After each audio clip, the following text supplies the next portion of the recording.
Hola, soy Orlando León, protesista ocular de Expert Ocular. Este video está diseñado principalmente para pacientes que acaban de perder uno de sus ojos, ya sea por accidente, traumatismo o enfermedad. Quiero brindarte una guía de qué hacer, qué esperar y cómo iniciar tu proceso de recuperación. No estás solo, estoy aquí para ayudarte y aclarar todas tus dudas. Es importante mencionar que no todos los procesos quirúrgicos son iguales y normalmente se carece de mucha información en internet sobre qué hacer en cada uno de estos casos clínicos. Si bien hay diferentes motivos por el cual un paciente puede llegar a perder uno de sus ojos, son muy diferentes los criterios clínicos que hay que tener para poder adaptar una prótesis ocular en cada uno de los casos. Yo se los voy a englobar en 3 casos. 1. Cuando era algo por esperar. Es decir, pacientes que tienen alguna patología y que debido a esta condición, hay veces que el paciente menciona: yo tengo mi ojo, ya no tengo visión en ese ojo, pero se sigue moviendo con normalidad. Yo sé que de este lado ya no tengo campo visual, pero bueno, así lo mantengo. Y no se lleva un tratamiento adecuado y produce que el ojito como que se vaya como metiendo, como si se fuera chupando o se fuera haciendo cada vez más pequeño en un proceso de tisis bulbi, produciendo que los párpados se vean más pequeños y que también cuando tú veas de forma lateral al paciente como que se retraiga. En estos casos no es necesario iniciar con un proceso de conformador, sino se puede optar por ir directamente con una prótesis ocular. Caso número 2, pérdida ocular que se puede llegar a tener de forma contemplada. Es decir, cuando el paciente ya tiene alguna patología, entre los más comunes es glaucoma, donde el paciente ya perdió el campo visual, ya no ve de ese ojo, pero aparte, debido a la presión intraocular que se maneja, produce que el paciente tenga dolor. Y entonces no tiene caso que el paciente tenga dolor en un ojito que ya no está funcional, entonces muchas veces se opta por hacer la cirugía del mismo. O en ocasiones que se está haciendo alguna otra cirugía donde el paciente tiene su ojito, pero existe alguna complicación que produce que el paciente pierda su ojo. En estas situaciones ya se tiene contemplado, sabes que tal día va a ser tu proceso quirúrgico, y en caso de que exista alguna complicación para ello, normalmente el paciente está en el quirófano, entonces se pueden solventar de mejor manera cualquier urgencia que pueda llegar a suscitarse. Y en el factor número 3 son situaciones donde no se pudo contemplar.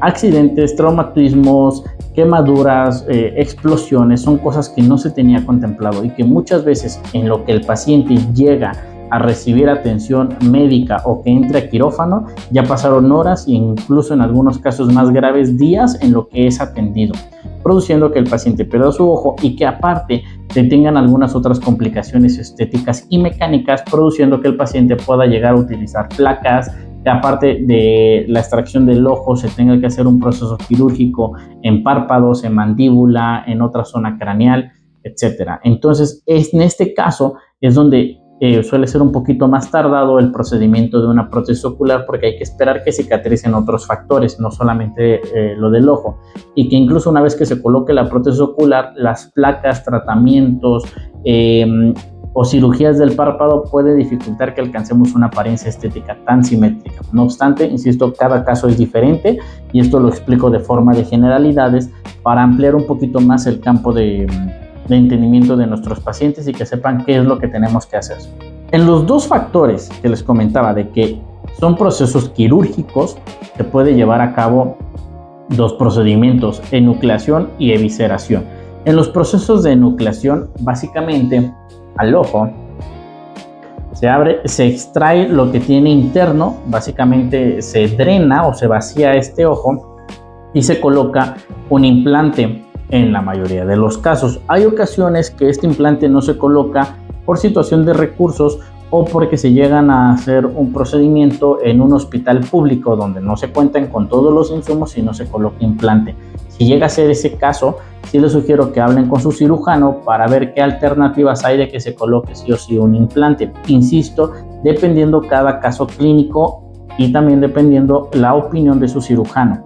Pero de ser posible a nivel de prótesis es más conveniente que se tenga un implante, ya que eso ocasiona que cuando se drena el ojo se coloca una pelotita. Hay diferentes materiales pero una de las funciones importantes que tiene es que no se pierde tanto volumen del ojo.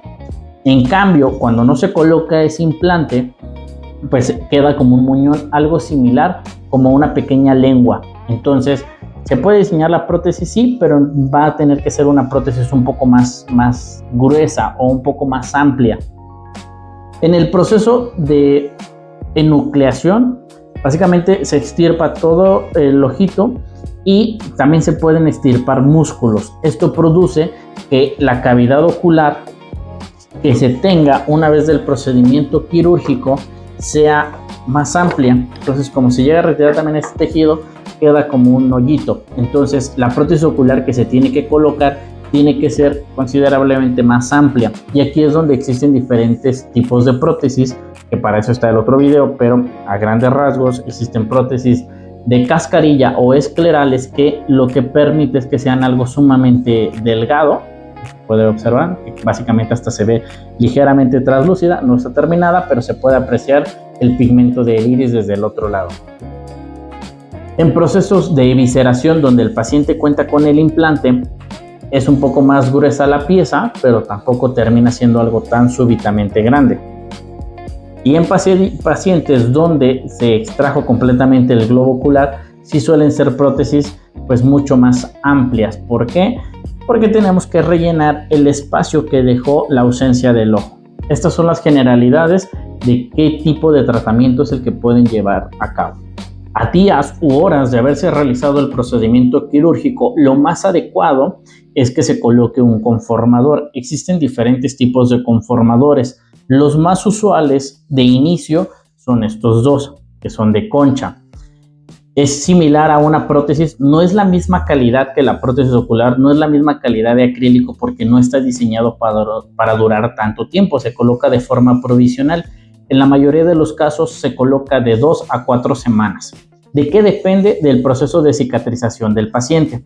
La mayoría de las veces se coloca, el primer conformador que se coloca es en transparente para ver cuando se coloca en la cavidad del paciente, que al ser transparente permite ver cómo van los tejidos, si tenemos algún proceso infeccioso. Y la función de un conformador es que cuando el párpado cierra, pues impide que los párpados toquen con el tejido abierto que está en su proceso de cicatrización, haciendo que sea más cómodo para el paciente y también favoreciendo los procesos de cicatrización al estar evitando fricción. Porque hay veces que tenemos un tejido relativamente abierto o con costuras y al estar pasando el párpado, pues no permite que cicatrice de forma tan rápida. Otro conformador es el conformador fenestrado, que se llega a colocar cuando el paciente todavía está bajo tratamiento farmacológico. Permite o favorece que los fármacos que se colocan o se instilan en la cavidad ocular puedan penetrar de mejor manera a través de estos agujeros.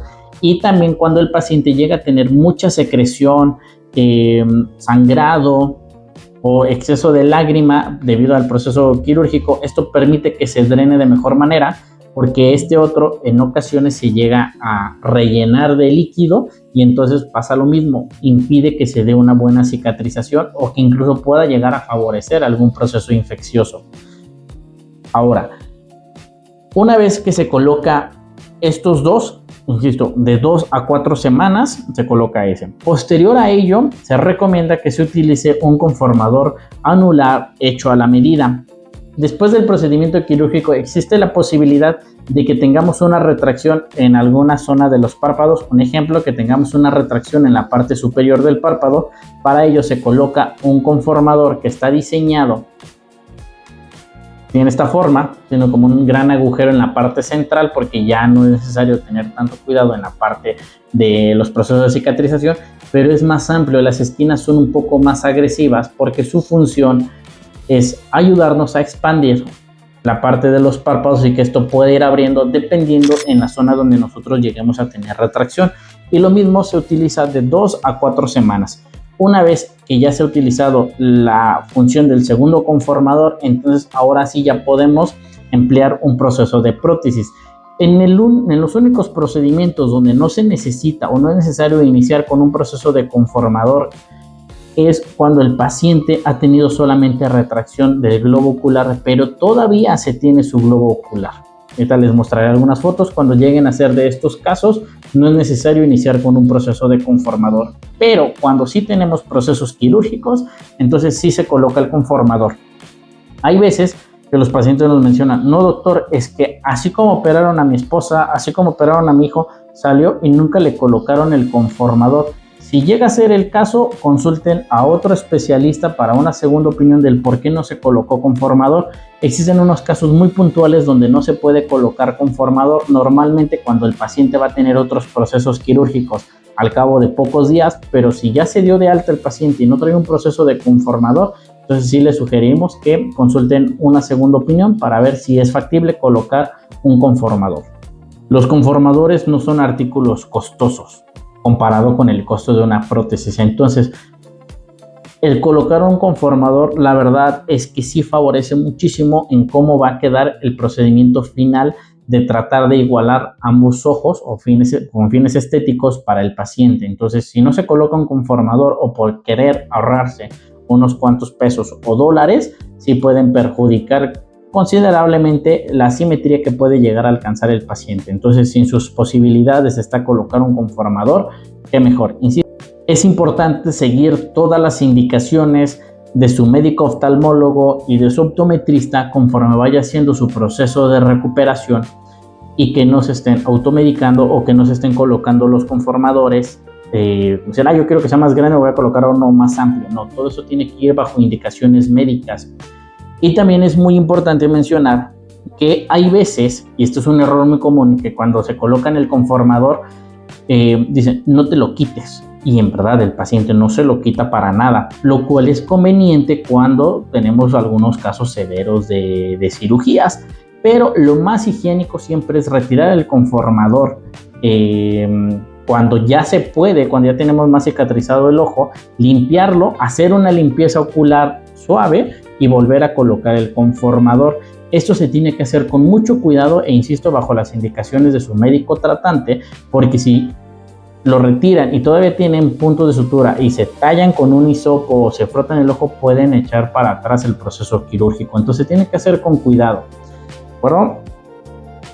Pero insisto, hay veces que los pacientes pasaron ya un año, y se los digo, no estoy exagerando, pasó un año, traen el conformador inicial que le colocaron, que ya les queda pequeño porque nunca se hicieron la prótesis por situación económica, por negligencia, por desconocimiento, porque creyeron que ese conformador iba a durar todo el tiempo y no, como les mencionaba, el conformador está diseñado de un acrílico más sencillo porque no está diseñado para durar tantos años como lo es la prótesis. Lo más adecuado es que te dure 2 a 4 semanas. No significa que se vaya a romper el conformador, simplemente va perdiendo propiedades que puede propiciar a que tengamos procesos infecciosos. Entonces, cuando nos llegan este tipo de pacientes que dejan pasar tanto tiempo sin la prótesis ocular, entonces empezamos con un poco de complicaciones para alcanzar esta simetría. Por favor, sí, traten de colocar la prótesis lo antes posible conforme a las indicaciones o conforme se les dé de alta de su procedimiento quirúrgico. No dejen pasar tanto tiempo. Esto hace que la simetría que alcance el paciente sea de mejor manera. Es importante que cuando tengas ya el conformador y que estés en tu proceso de cicatrización, no lo estés manipulando de forma externa o de forma que no sean las indicaciones que se te han brindado. Si se te brindó que tienes que realizar las limpiezas, realízalas, pero no te coloques remedios caseros, no estés ahí tocándote con el dedo porque te puedes propiciar otra infección o que se puede botar algún hilo, y lo sé. Aunque parece una exageración, hay pacientes que lo hacen, que, me dio comezón, ¿qué es esto? Y se quitan el hilo, ¿no? O, pues tengo comezón y se meten el dedo y se limpian y entonces otro proceso de infección. Y si era un proceso donde le habían hecho una evisceración, pues ya se complicó y ahora, ¿sabes qué? Sí hay que retirar completamente el ojito. Tienen que tener mucho cuidado y seguir las recomendaciones médicas que les haya realizado, insisto, su médico oftalmólogo, su optometrista o en algunos casos su cirujano maxilofacial. Los síntomas normales es que lleguen a tener mayor inflamación, mayor cantidad de secreciones e incluso ligero dolor debido al proceso quirúrgico. Para eso está diseñado, también el conformador puede causar un poco de inflamación porque su función, yo le digo a mis pacientes, que es como cuando en las películas el agente secreto está en un cuarto y las paredes se empiezan a cerrar en todas direcciones y entonces él con las manos y con los pies trata de evitar que esto se cierre. El funcionamiento del conformador es algo muy similar. Como existe una retracción de los párpados, pues el conformador trata de evitar de que eso se cierre, y entonces esta pequeña situación puede generar un poco de fricción que puede ocasionar dolor. Pero los síntomas inusuales que es importante que tengan presente, uno es sangrado excesivo. Sí puede llegar a salir algunas gotitas de sangre porque el tejido, insisto, está abierto. Entonces, si sale un poquito de sangre, no se espanten. Pero si llega a ser una cantidad de sangre abundante, entonces sí es importante acudir con su médico. También secreciones infecciosas amarillentas o verdes no es lo adecuado porque el tejido está abierto. La piel funciona como una capa, como una barrera. Y entonces, si yo colocara una gota de agua sucia sobre mi mano de drenaje, no va a pasar nada después de que me lave las manos. Pero si yo tengo un tejido abierto y coloco una sustancia que es altamente infecciosa, pues sí me puede infectar mi mano porque está el tejido abierto. En el caso del ojo es exactamente lo mismo. Entonces, también para esto, insisto, está el conformador que nos va a ayudar a que agentes externos como salpicadura, sudor, smog, tierra, polvo, no lleguen al ojito. Cueste más trabajo que lleguen para que un proceso de cicatrización sea adecuado y que no tengamos procesos infecciosos que no deberían de estar ahí. Entonces, si llegas a tener algunos de estos signos de alarma, te repito, es secreción excesiva, secreción amarillenta o verdosa, dolor excesivo que no se quite a pesar de que normalmente se mandan anestésicos, no se quite con los anestésicos, o sangrado prominente, entonces son signos de alerta donde tendrías que acudir nuevamente con tu médico para revisar qué es lo que está pasando con tu caso clínico. Es importante que realices los seguimientos médicos porque en ocasiones los pacientes es de, pues ya no me duele, ya me quitaron el ojo, pues ya sí lo dejo. Y entonces no perciben o no se dan cuenta que el conformador no estaba diseñado para utilizarlo durante tantos meses, ¿no? O que lleguen a tener algún otro proceso infeccioso y tampoco lo están contemplado. Un caso que les platico donde un paciente con una evisceración, la cual había quedado muy bien ese proceso de evisceración, el implante había quedado centrado, todo apuntaba a que el paciente iba a tener una simetría muy buena, iba a ser un caso clínico relativamente sencillo. Pues el paciente se manipuló, tocó un hilo, lo jaló, abrió nuevamente parte del tejido, se infectó, se complicó el proceso de infección y entonces tuvieron que hacer una enucleación. Entonces un caso que su médico cirujano había dejado de forma excelente, el mismo paciente lo complicó. ¿Por qué? Porque pues estuvo ahí tocándose cuando no debía, no tenía las manos limpias, y entonces es importante que estos seguimientos médicos se lleven a cabo para poder bueno, no hay nada que te garantice que va a quedar excelente, eso ténganlo muy presente, pero sí que aumente la probabilidad de que la pieza final, la prótesis ocular, quede de mejor manera. ¿Cómo vamos a diseñar una prótesis ocular? Se toma el molde, se coloca por medio de una jeringa, lo voy a poner aquí en algunos de nuestros videos, se toma la impresión de la parte ocular, de la cavidad ocular, y sobre esto se diseña tu prótesis ocular. De esto va a depender qué tan gruesa sea, qué forma va a tener la prótesis ocular y qué tanto movimiento puede llegar a tener. Hay veces que dicen, oiga doctor, yo quiero una prótesis con movimiento. No depende solamente de la prótesis, depende mucho del caso clínico que haya tenido el paciente, si tenemos o no músculos. Si no tenemos músculos, no hay nada que lo haga mover, no hay algo que mueva la prótesis, pero si por detrás sí tenemos el muñón y tenemos músculos, entonces la prótesis sí va a poder llegar a tener movimiento. Una vez que ya se tiene el molde, entonces ya se procede a realizar los procesos de personalización donde se iguala la esclera, el iris, se toman las medidas de qué tanto mide tu iris, tu pupila, la coloración y se procesa. Una vez que se tiene la prótesis ya pigmentada, que es como esta, ya se acriliza, se le da la capa superficial y entonces ya tenemos esta parte que nos da un aspecto más vidrioso, más realista, y ya se coloca la prótesis ocular dentro del ojito, bueno, dentro de la cavidad, y entonces ya se puede recuperar esta simetría. Ahora, no es el tratamiento final. Muchas veces existen retracciones que se dan en el paciente donde se coloca la prótesis, queda muy bien, pero al cabo de unos días o meses la prótesis pareciera que se empieza a mover como hacia la parte nasal, hacia arriba. Y oiga, doctor, ¿qué cree? Que ahora ya no se ve igual mi mirada, ya pareciera que estoy haciendo como viscos. Entonces, se tienen que ir realizando ajustes para ir centrando la pieza, porque conforme la cavidad ocular va desinflamando y se va moldeando, va teniendo otras dimensiones. También es importante que no hay prótesis, tratamientos, medicamentos o procesos quirúrgicos que evite que el paciente deje de envejecer. A veces dicen, doctor, pero mi hijo solo tiene 3 años, ¿sí? Y crece muy rápido. Ustedes recordarán, por ejemplo, a los pacientes pediátricos, cuando les compran ropa, que la ropa se la compraron y al cabo de 6 meses ya no le queda porque el niño ya creció, ya estiró. En la parte ocular es exactamente lo mismo. Entonces hay que estar realizando ajustes un poco más constantes en pacientes pediátricos que en adultos, porque su cara, su cráneo va creciendo de forma más rápida. Ahora, en pacientes adultos, la forma de la cavidad conforme envejece también va a ir cambiando. También los cambios fuertes de peso, si era una persona un poquito llenita y adelgaza considerablemente, o viceversa, cambia la forma de la cara, cambian los pómulos, puede ser que el pómulo se suba, o en caso de que adelgace, que el pómulo jale. Entonces, estas pequeñas diferencias también pueden hacer que requiera que la prótesis se ajuste. No es un tratamiento final, no es como de ya me puse mi prótesis ocular y listo, ya voy a estar así por 10 años. No, también es importante que contemplen la duración de las prótesis oculares.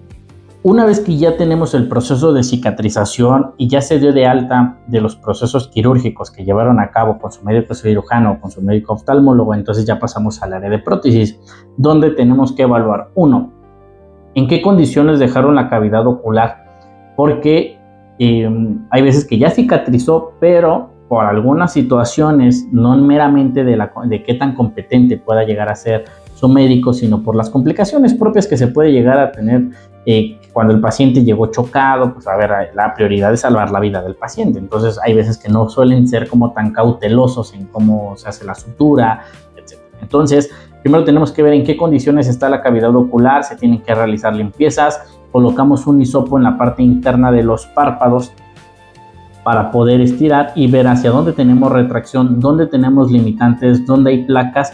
Y bueno, en caso de que el paciente llegue a tener placas, también se solicitan las radiografías para saber hacia dónde tenemos que expandir y dónde vamos a tener un tope con la prótesis ocular.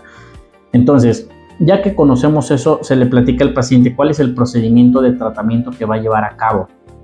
Si vamos a requerir prótesis de expansión, si se va a requerir prótesis esclerales, si tiene que ser de molde y va a ser muy grande, puede llegar a ser algo pesada. Si aparte de eso el paciente al cabo de unos meses va a tener otro proceso quirúrgico donde se va a modificar párpado, donde van a extraer otra parte de tejido, donde le van a poner un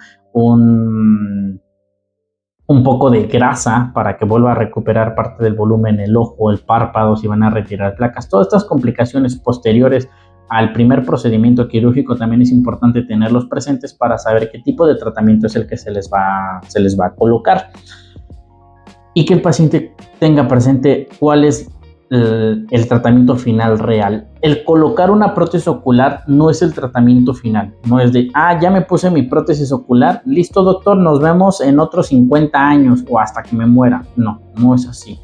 La cavidad ocular va teniendo movimientos, va teniendo modificaciones. No es la misma cara que tiene usted a esta edad a que si pasan 10 años. Principalmente en los pacientes pediátricos se da un poco más el cambio, porque así como dejan los tenis y la ropa súper rápido, también en la parte ocular su cráneo, su cara va cambiando considerablemente. No es la misma cara que tiene un niño de 3 años a cuando tiene 10. Entonces, como vamos teniendo estos aumentos de parte craneal y de tejido, entonces tenemos que ir modificando la prótesis con mayor frecuencia. En pacientes adultos pasa exactamente lo mismo, nada más que no con la misma velocidad. No hay gotas, tratamientos, cirugías, remedios que evite que el paciente deje de envejecer. Va a seguir envejeciendo, entonces la cara le va a ir cambiando. Tenemos que ir haciendo estos ajustes de conforme se va dando a cabo, se va llevando las modificaciones de su cavidad ocular. Ahora también hay veces que los pacientes llegan a tener algunas otras cirugías posteriores. También tenemos que contemplar eso para ver cómo vamos a diseñar la prótesis ocular. Una vez que ya tenemos eso, ya se diseña la prótesis. Conforme les mencionaba que existen diferentes formas, diferentes categorías y diferentes tratamientos. El más común es tratamientos de expansión, donde una vez que le hicieron el procedimiento quirúrgico al paciente, el paciente trae como su ojito más pequeño o tú lo ves de lado y se ve como metido. Entonces, en estos casos, si se coloca una prótesis de expansión o se contempla un tratamiento de expansión para ir recuperando este volumen. Insisto, eso no se va a llevar a cabo en un día, de ya me entregaron mi prótesis, wow, me veo completamente simétrico. No en todos los casos. Pero conforme se van haciendo algunas sesiones, sí puede ir mejorando el procedimiento, o bueno, puede ir mejorando la simetría que alcanza cada paciente. Esto que les comento es de la parte clínica. Yo no soy psicólogo, pero sí es importante tener presente que esto no solamente es un tratamiento de recuperación de la parte física o de la parte estética, sino también emocional. Es importantísimo que tengan presente que es un duelo y se trata como tal. Es imperativo que se tenga cerca a la familia, a los amigos, a la pareja, que puedan fungir como un apoyo emocional y motivación al día a día para la parte de la prótesis ocular y también la normalización de lo que tiene. Es normal sentirse enojado, sentirse frustrado, sentirse triste. Si esto llega a contemplar que uno ya no quiera salir, que no quiera mostrarse frente al público o incluso en ocasiones ni siquiera quiera salir de su casa, sí es recomendable que acudan con un psicólogo o un tanatólogo, según la gravedad del asunto, para ese apoyo. Pero en la mayoría de los casos, y se los digo porque los veo de forma diaria, una de las cosas que ayuda mucho son los familiares. Hay veces que el paciente dice, no, es que yo no quería realizarme mi prótesis ocular, o yo ya no quería continuar con mi trabajo porque siento que me iban a discriminar, o que iba a decir mi pareja, o que iba a decir mi familia, ya no quiero que mi familia me vea sin la prótesis ocular. Esto es muy importante de que la familia lo acepte. La familia diga, hijo, papá, mamá, tienes esta prótesis ocular, un problema, para mí sigue siendo mi mamá, para mí sigue siendo mi hijo, para mí sigue siendo mi mejor amigo. Eso es muy importante porque es lo que ayuda a los pacientes. La mayoría de los pacientes no acuden por cuenta propia al protesista, sino acuden ya que han tenido el apoyo de un familiar y que los ha motivado de, ¿sabes qué? Existen otras alternativas, existen formas de volver a recuperar tu autoestima. Entonces, sí es muy importante que no se alejen de los familiares, no se dejen caer, pidan ayuda.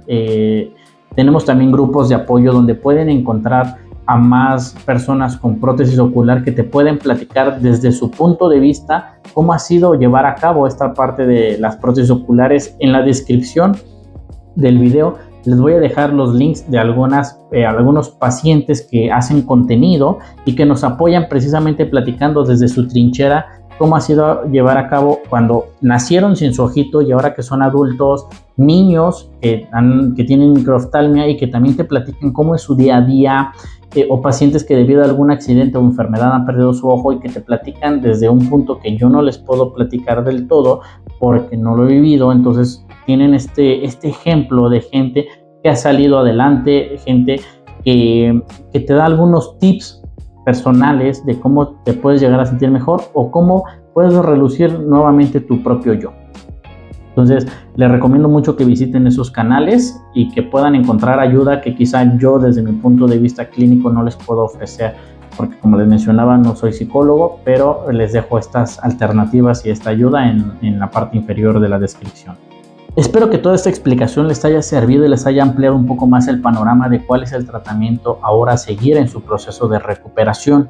Si llegan a tener alguna duda, por favor no se la queden, coméntenla en la parte de los comentarios y mi equipo y yo procuramos contestarlo lo antes posible. Entonces cualquier duda, por favor, ahí escríbanlo. Nuestros datos de contacto y nuestra dirección también van a estar en la parte de abajo. Nosotros nos encontramos en la Ciudad de México, en el país de México. Entonces, si llegan a requerir atención de forma foránea, también nos pueden escribir para poder coordinar una visita o una cita a nuestro consultorio.